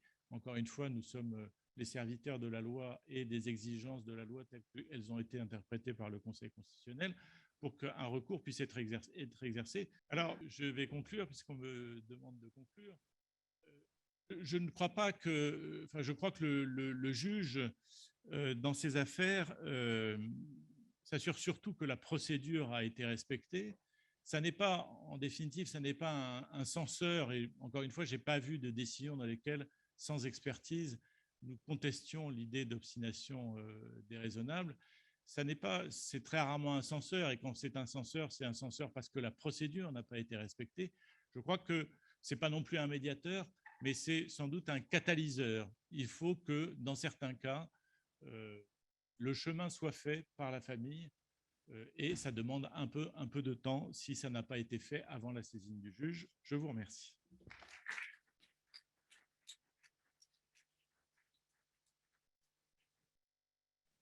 Beaucoup, M. Boulouis. C'était très important d'avoir effectivement le point de vue, le regard du juge, qu'on ne connaît pas forcément, surtout dans les équipes médicales.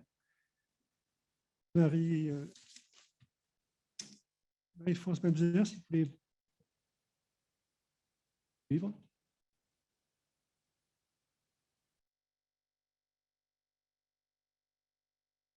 Bonsoir.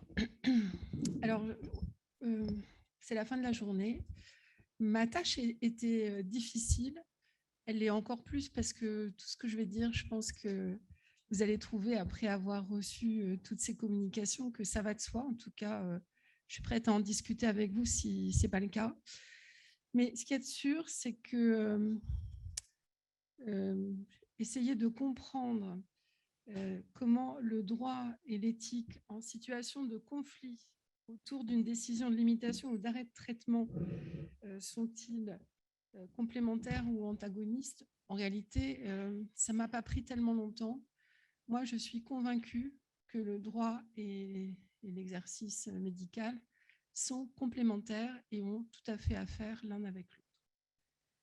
Pour avoir vécu une première partie de ma vie avant la loi Leonetti en tant que réanimatrice médicale, je pense que cette loi qui existe aujourd'hui, elle est vraiment le plus souvent une aide dans nos pratiques médicales, même si elle n'est pas parfaite, mais qui est parfaite. D'abord, les décisions médicales sont des décisions, enfin, de ce type sont des décisions complexes et par définition des lieux de tension entre des valeurs, on en a parlé toute la journée, des valeurs individuelles, familiales, des points de vue scientifiques, moraux, spirituels, des dimensions économiques qui peuvent intervenir. Et donc, toute décision peut entrer en conflit avec d'autres logiques que celle qui a procédé à cette prise de décision-là et entraîner des dilemmes ou des conflits. La seule évocation de l'éventualité d'une limitation ou d'un arrêt de certains traitements peut d'ailleurs déjà être à l'origine de ces tensions, voire de conflits avérés. Et ces conflits peuvent être internes à l'équipe, internes au sein de la famille et des proches, ou bien entre l'équipe et la famille, entre une partie de l'équipe et certains. Voilà. Enfin bref, toutes les combinaisons peuvent se voir. Et je pense qu'il y a quelque chose qui est peut-être sous-estimé, c'est le rôle que peuvent jouer certains soignants qui sont eux-mêmes en désaccord ou mal à l'aise avec la décision qui vient d'être prise collégialement et qui vont comme ça aller représenter une faille dans le dispositif et un appui pour la famille de se dire, mais au fond, il y avait peut-être une autre manière de voir les choses. Dans certains cas, c'est seulement la prise de décision qui vient cristalliser le conflit, notamment lorsque les tensions n'ont pas pu être dénouées avant et lorsque le conflit est préalable à la prise de décision, celle-ci peut sans aucun doute l'aggraver. On va faire un tout petit peu de théorie, pas loin, parce que de toute façon, je ne suis pas très théoricienne.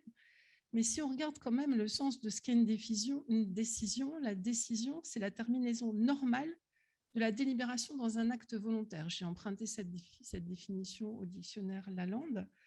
Et il y a une petite précision qui est faite. On a le choix entre considérer qu'une décision peut être la simple conclusion logique d'une délibération consciente ou la conclusion qui fait intervenir un petit quelque chose de plus. Et en l'occurrence, là, on verra que ça peut être la subjectivité.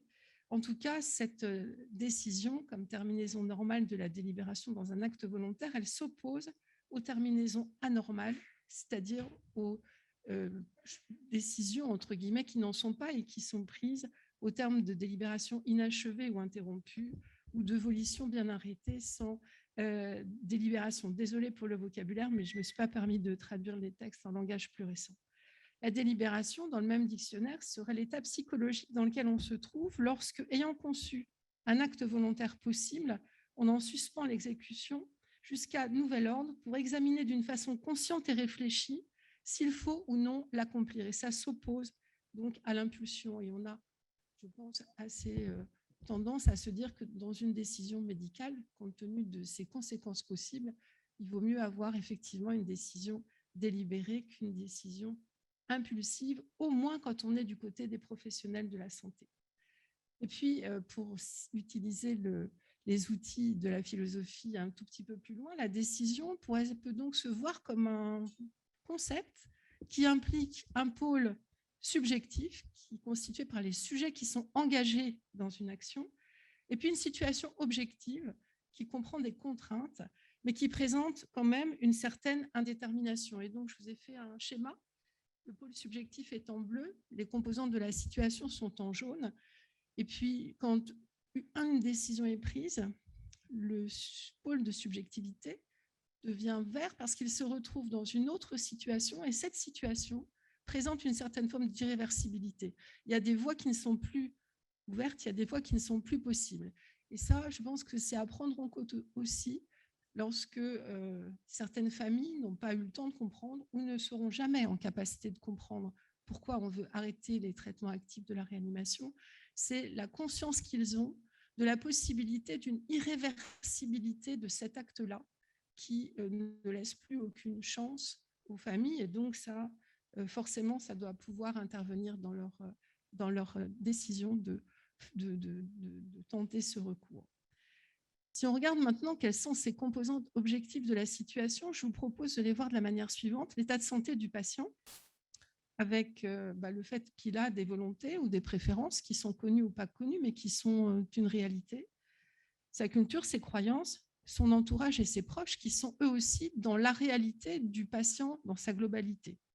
Il y a bien sûr aussi les limites des connaissances médicales, le cadre légal et réglementaire, les moyens disponibles et puis les compétences de l'équipe ou du médecin. Et je vois vraiment cette décision médicale s'inscrire dans ce cercle-là. Elle se prend dans une société donnée, au sein d'une institution donnée, par une équipe vis-à-vis d'un patient, en ayant pris en compte la vie du patient s'il est connu et celui de ses proches, avec la possibilité d'intervention de tiers, puisqu'on est dans un état justement de droit. Les subjectivités qui sont engagées dans la décision médicale sont évidemment celles du malade, en tout cas ça devrait l'être.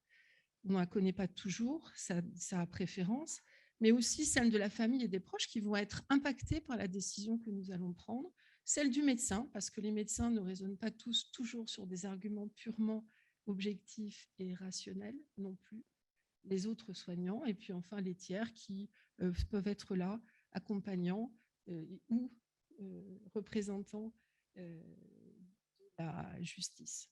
Enfin, la société qui, elle aussi, joue un peu dans ce pôle de subjectivité, puisqu'au fil du temps, elle va revoir ses lois, elle va revoir aussi les politiques de santé et les moyens attribués. Et à chacune de ces étapes-là, au moment où on va prendre la décision, il y a une place pour des doutes, des émotions, des intérêts, des valeurs morales, des croyances qui ne sont pas toujours compatibles les unes avec les autres. Et donc, je pense que quand on regarde des choses comme ça, on va un peu dans le sens que prenait Martha Spranzi tout à l'heure, c'est-à-dire élargir d'emblée la manière dont on voit les choses. C'est de toute façon comme ça que le juge, après, si ça va jusque-là, va réfléchir. Partir avec un panorama et une prise en compte d'éléments qui vont bien au-delà des seuls éléments de la rationalité médicale. Parce que par ailleurs, lorsqu'on prend une décision sur des éléments de rationalité médicale, nous savons tous que nous avons une part d'incertitude qui persiste. Aucun d'entre nous n'est dans la certitude absolue ou dans des situations extrêmement rares que cette décision d'arrêter est la seule qui soit la meilleure, la bonne et définitivement celle sur laquelle on n'a aucun doute, parce que l'histoire que nous vivons chaque jour, lorsque nous arrêtons un certain nombre de ces traitements actifs, nous démontre que certains patients vont survivre dans des conditions qui ne sont pas nécessairement celles qu'on aurait aimé avoir pour suite de notre vie, mais vont survivre et vont s'en accommoder. Alors, les apports respectifs, s'il faut les considérer, de la science médicale, de la loi et de l'éthique dans la prévention du conflit, pour moi, la loi, elle a une portée générale et elle est clairement insuffisante à légitimer à elle seule des décisions qui sont des décisions individuelles, par nature, des décisions médicales complexes.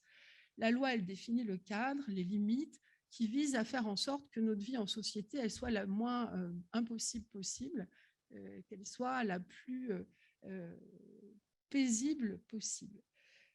Et ça, conformément à des valeurs communes et malgré l'existence d'une pluralité des valeurs en présence quand on prend l'ensemble des gens qui sont concernés par la situation. Elle définit des droits, des devoirs pour les uns et des autres, et puis dans ces situations particulières, des dispositifs qui permettent de mieux prendre en compte ces droits, et évidemment la personne de confiance, les directives anticipées, les mesures de protection juridique et la collégialité. La loi, elle évolue au fur et à mesure avec les demandes de la société pour essayer de d'assumer son rôle d'organisation et de stabilisation de la vie en société. C'est ce que vous nous avez expliqué. Le fait de donner l'opportunité aux familles de saisir un juge pour récupérer liberté est une manière peut-être derrière de ne pas se retrouver, de diminuer le nombre de plaintes pour défaut de soins, en tout cas défaut de traitement approprié. Alors la loi, toute seule, je pense que ce n'est pas un argument. Il en va de même de l'argument économique et en tout cas, ce ne sont pas des arguments qui font autorité dans la bouche des médecins et des équipes soignantes. Ce n'est pas à nous de dire c'est la loi, parce que les patients n'entendront pas ça, leurs familles encore moins. Et ce n'est pas non plus en disant qu'on n'a pas de moyens qu'on va nous reconnaître cette légitimité. L'intervention de la justice dans la mise en œuvre d'une situation médicale, finalement, elle va permettre quoi? Un arbitrage extérieur et elle peut éventuellement laisser du temps au temps. Malheureusement, je pense que quand on est là, c'est trop tard et que la décision de justice finale est la pire des solutions au conflit. Les connaissances médicales, l'état de l'art, on l'a dit, sont insuffisants pour aboutir à une décision univoque, chaque situation portant un degré d'incertitude difficile à appréhender. Nous, ce qu'on sait faire, parce que je suis médecin, c'est un diagnostic, évaluer un pronostic, savoir quels sont les traitements disponibles, calculer des probabilités de succès ou d'échec. On sait, on doit savoir en tout cas soulager les douleurs et les souffrances, mais on n'est pas très en situation de légitimement mobiliser les notions d'utilité ou de futilité qui n'ont pas de définition opérationnelle consensuelle et sont étroitement dépendantes des valeurs des uns et des autres. La rationalité médicale ne me semble pas être toujours une bonne réplique aux émotions, aux croyances, et en tout cas ne résout pas les différends sur le sens des traitements mis en œuvre au sens de leur intérêt et leur finalité. Certains vont se poser la question devant une obstination que nous jugerons raisonnable d'une obstination déraisonnable. D'autres vont parler d'acharnement thérapeutique dès lors qu'on sera dans une obstination aussi raisonnable qu'elle soit. Le droit à la protection contre l'obstination déraisonnable peut apparaître au regard de certaines familles comme un abandon, voire pour les plus difficiles, les plus perdus, comme un meurtre. Lorsque le conflit est installé, il est rarement purement explicite. La composante explicite, l'objet du conflit, peut être un affrontement de faits, d'opinions, d'idées explicitées. Et jusque-là, je dirais tout va bien, on peut encore intervenir, on peut encore essayer de discuter. Parce que, isolément, cette composante, elle ne génère qu'un conflit qu'on peut qualifier de cognitif et qui peut être bénéfique si on prend la peine de s'écouter et de comprendre où est-ce qu'on ne se comprend pas justement pour pouvoir ensemble essayer de cheminer. Lorsque le conflit est installé, il y a aussi des composantes qu'on peut qualifier d'implicites et qui sont à l'origine de conflits relationnels. Et là, tout est foutu.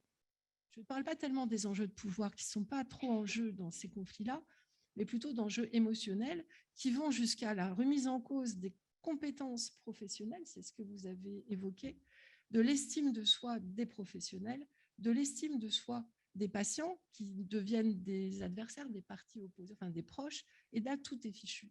On n'a plus tellement, je crois, la possibilité de revenir en arrière.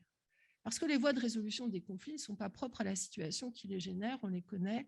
À l'hôpital et dans les situations de soins, on revendique que ces voies de résolution soient résumées aux moyens suivants: dialogue, discussion, médiation, collégialité. On a maintenant la voie de justice, ça fait longtemps qu'on l'a, habituellement on l'avait plus tard, mais il peut y avoir aussi des combats physiques. Ça nous est arrivé à certains d'être attaqués physiquement, dans nos biens, dans nos corps, parce que quand vraiment le conflit est enquisté, quand on ne peut plus s'entendre, quand on ne peut plus se supporter, c'est aussi comme ça que ça peut se finir. Donc finalement, la mise en œuvre d'une collégialité, selon les règles d'une éthique de la discussion, c'est ce que nous impose quelque part la loi, et c'est à mon avis en ça qu'elle est très complémentaire de notre démarche médicale et éthique, puisqu'elle implique, la recherche volontaire et partagée d'une attente sur la situation, dans le but d'agir de manière coordonnée selon un plan d'action défini et justifié.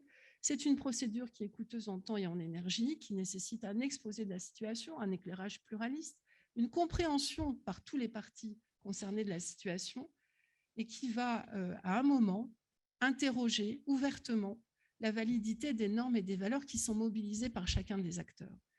À ce prix-là, on peut aboutir à une décision délibérée, argumentée et justifiée, soit par un consensus, c'est toujours suspect, soit en étant passé par un dissensus et en ayant creusé justement ce dissensus. Le problème, c'est que dans cette collégialité qui nous est imposée par la loi, la place des proches n'est pas précisée, elle n'est que consultative, et on ne sait rien de la manière dont le travail est fait auprès de ces proches pour aboutir à entrer avec eux dans un dialogue de compréhension mutuelle de ce qu'on n'est peut-être pas toujours non plus en situation de faire entre professionnels. Alors, la place de l'éthique dans les résolutions des conflits, elle peut permettre dans un premier temps éventuellement de prévenir le conflit. C'est aussi une voie de résolution possible comme dispositif de médiation éthique, et finalement, sans le savoir, je suis revenue à ta présentation. En fait, en revanche, une fois que le conflit est posé, qu'il est judiciarisé, je crois vraiment que c'est plus la peine. La loi et l'éthique ont des places différentes et complémentaires dans la prévention et la résolution des conflits. La loi définit le cadre de nos missions médicales, les droits des patients et les règles du vivre ensemble conformément à des valeurs communes. L'éthique de la discussion peut être une piste intéressante pour prévenir les conflits. C'est en tout cas celle qui nous est proposée par la loi. Lorsque le conflit est là, il n'y a pas de solution miracle. L'intervention de la loi et de la justice, pourtant, pour arbitrer le conflit, est sans doute la solution la moins désirable, car l'arbitrage est rarement accepté à égalité par tous les protagonistes, et il va laisser des restes moraux à tous les protagonistes, y compris ceux qui vont gagner dans l'histoire, en tout cas au regard de la décision de justice. Je vous remercie de votre attention.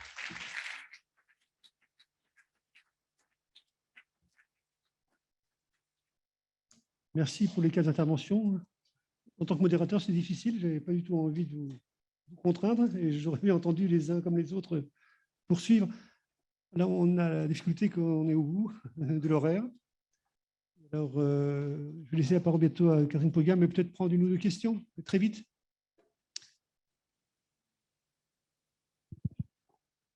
Marie. Je vais vous dire, alors, je ne suis pas sortie parce que ça ne m'a pas attiré les larmes, mais ça m'a mis très en colère, ce que j'ai entendu. Ça m'a mis en colère parce que ce droit d'aller en justice, c'est un droit collectif de citoyens. C'est-à-dire que vous-même, vous avez ce droit-là. Et présupposer qu'on est dans une judiciarisation quand, comme monsieur le conseiller d'État a pu le dire, on est sur 60 cas nationaux, ça questionne sur ce que vous appelez une judiciarisation. Voilà, quand on met en confrontation le nombre de personnes qui sont hospitalisées sur le territoire français en réanimation, qui peuvent être en accompagnement de fin de vie, et le nombre de sujets, ça questionne. Ça m'a mis aussi en colère parce que enfin en colère. En tout cas, ça me permet de réfléchir. C'est que autant ce matin et en début d'après-midi, on a beaucoup regardé à quel moment on pouvait essayer de créer un lien, de discuter entre nous, d'essayer de progresser. Et puis là, d'un seul coup, je vais être un petit peu sévère et je vais rejoindre Vianney sur la façon d'exprimer. Cette famille qui fait chier, circule, il n'y a rien à voir. Et maintenant que c'est dans les mains de la justice, plouf, plouf. Et si la justice répond positivement pour les soignants, ouais, c'est topissime. C'est comme ça, Marie-France, que voilà. À un moment donné, il y a aussi la représentante des usagers qui est là. Je veux bien faire des arrondis et essayer de réfléchir collectivement à tout. Mais quand nous, on a les familles au téléphone qui nous disent que ce n'est pas expliqué, que ce n'est pas accompagné, et quand on voit que la recrudescence que vous avez à la paix, à la DAJ, vient dans un contexte extrêmement particulier, et je vais être très sévère, où certains de vos confrères ont utilisé des termes inadmissibles pendant la période Covid, comme la priorisation, comme le tri, alors que professionnellement, vous êtes en responsabilité de le faire dans votre quotidien professionnel. Nous qui n'étions au courant de rien, qui étions chez nous, qui voyions défiler la liste des morts, qui ne pouvions pas aller voir parfois nos proches, tous ces éléments-là ont contribué à faire en sorte que le seul moment qu'on avait d'être entendu par quelqu'un d'autre que par un professionnel de santé qui ne pouvait pas être en contact avec nous, c'était le référé liberté. Je ne dis pas que c'est légitime, je ne dis pas que c'est bien, mais je dis que chacun doit prendre sa part de responsabilité et que dans la période particulière que nous avons eue, retournons-nous vers certains professionnels qui ont fait les choux gras des médias et qui ont extrêmement mal parlé de la façon dont, en réanimation, vous avez accompagné toutes les personnes qui décédaient et pour lesquelles, habituellement, vous l'avez fait avec autant de bienveillance et autant de précision dans l'accompagnement que vous en donniez. Mais le liberté, moi, je ne suis pas pour. Franchement, le référé liberté, j'ai une crainte, c'est que par derrière, pour l'éviter, eh bien, on retombe dans le paternalisme et le « je décide tout seul » et la famille, j'en tiens pas compte. Donc, je ne peux pas être pour. Mais en même temps, dans la période que nous avons vécue, regardons bien que ça a été la seule solution pour un certain nombre de familles d'être entendues, compris ou d'essayer de comprendre ce qu'il y avait en face.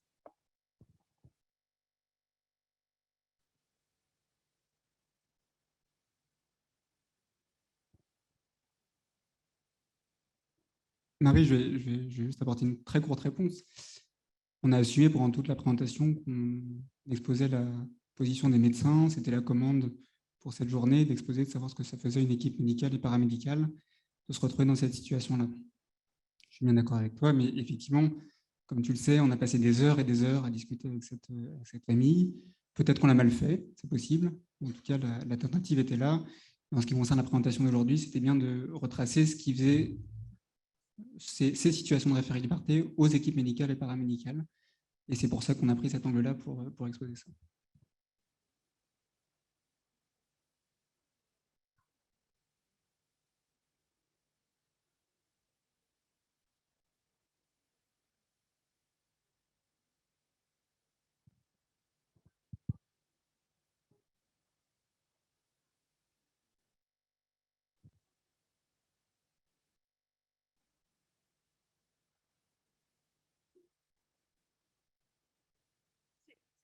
Incroyable de voir les souffrances que les équipes endurent, mais aussi les souffrances que les familles endurent, qu'elles n'arrivent pas à exprimer peut-être avec la même précision, la même expertise que vous, mais qu'ils endurent aussi à leur manière.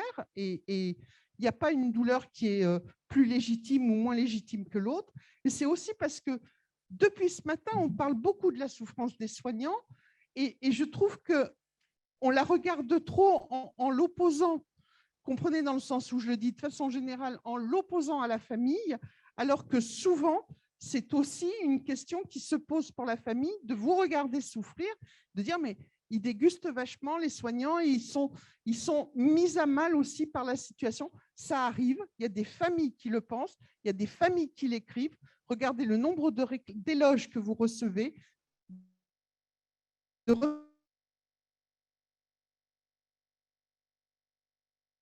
remerciements. Oui, je voulais juste confirmation. Il y a vraiment eu plus de référés liberté pendant la période Covid?